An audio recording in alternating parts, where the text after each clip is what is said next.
Jeremy, with attention focused on the airplane tragedy in our nation's capital, 2nd District Congressional Representative Derek Schmidt is back in Kansas today, and he is here with us. You said you were actually flying back last night while all this was unfolding.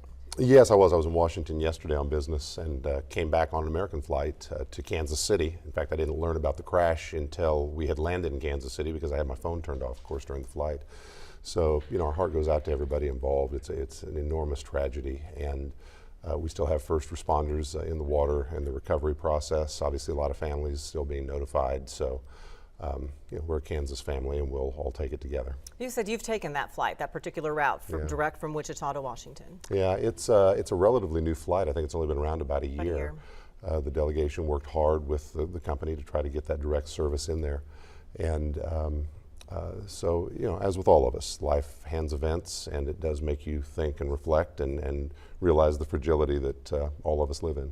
What is the key question you would like to see answered from this? Right now, the accounts seem to be indicating some sort of accident, perhaps the Transportation Secretary saying this morning it was preventable. What is the question you want to see answered? Well, we're all still in the early stages. I was on the phone with the White House late last night to get a sense of their initial response, and then we had a brief briefing this morning from the NTSB about how they'll be handling the investigation going forward. We're still in the recovery stage, and so the investigative what happened stage really is just at its very beginnings. But obviously, not to state the simple obvious, but we want to know what actually happened and why. We've all seen the videos that have been publicly available that were captured on film. And we want to know what happened and why, so that we can make sure it never happens again. Clearly something terrible failed. Probably many things failed, and so we have to figure out why that happened. We're seeing a lot of questions being asked about the particular approach and route that was involved in this. In your mind, should we be shutting down that particular air route right now until we can figure out what was going on, that flight path that was used? Well, I'll leave it to the professionals at both Reagan National Airport and then at the FAA to make a decision on what needs to be done to ensure the safety of the traveling public. You know, there are a couple of different runways, one on a sort of a cross-angled runway there at Reagan National, and we've all landed who have traveled out there on them many times. And it's my understanding, at least, that wind and weather conditions often influence which route exactly is going to be used. So we'll leave it to the professionals to decide that.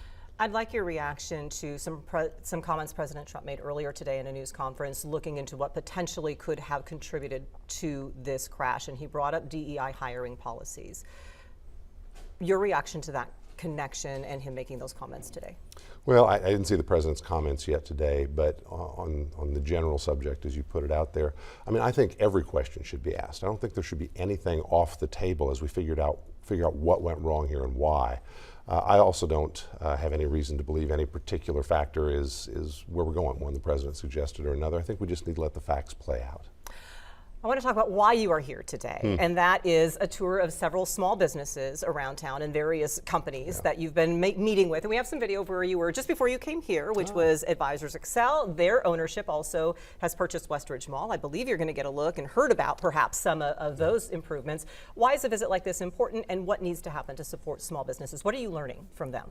Well, I'm so excited to have the opportunity to represent the 2nd District in Congress, and I got a seat on the Small Business Committee, which will be an important platform to allow us to talk about many of the issues that affect small businesses, which are 99% of the businesses in the state of Kansas. It is the vast majority. So, you know, we want to learn what it is that we need to be focused on so that we can try to make a difference, make it a more friendly business environment, allow people to expand and grow and pursue their dreams and support their families. What I'm hearing everywhere, not just today, but up through today, is that the regulatory environment really is a very large piece of it.